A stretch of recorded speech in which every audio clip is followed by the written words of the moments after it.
Politique en France, le premier tour des cantonales c'est ce week-end et un homme politique, François Hollande, y joue peut-être son avenir national. Reportage en Corrèze de Serge Chimino et Guillaume Barbier. L'homme pressé est en retard, campagne intensive oblige.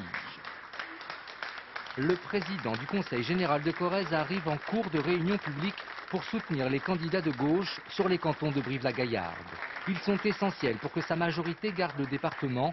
19 cantons sont en jeu et la gauche n'a qu'un siège d'avance. François Hollande a alors personnalisé à l'extrême le scrutin et lié son avenir présidentiel aux résultats des cantonales. S'il perd le département, il ne sera pas candidat aux primaires du PS.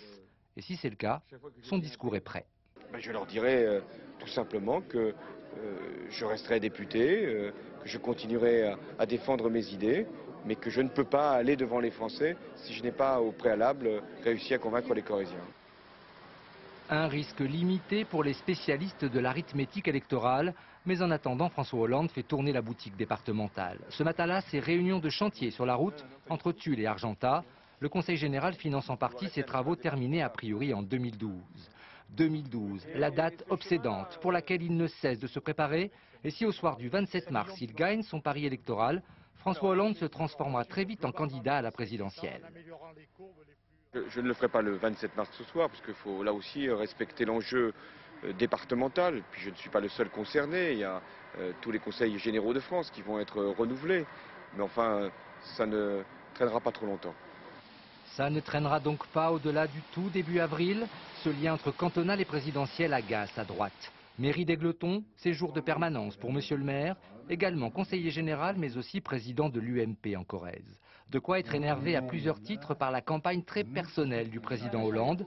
Une victoire de la droite rendrait le département à son camp et enlèverait du coup toute ambition présidentielle à l'adversaire socialiste.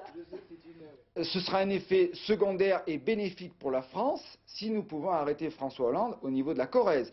Mais notre enjeu à nous, il est avant tout corrézien. Nous, on est corréziens, on s'occupe des problèmes des Corréziens et c'est notre seul objectif. La parole est donc aux Corréziennes et aux Corréziens. Ce sont les électeurs du département qui peuvent mettre un terme à l'appétit présidentiel de François Hollande. Mais en cas de victoire au cantonal, on le sait déjà gourmand de l'autre campagne qui se prépare. À présent,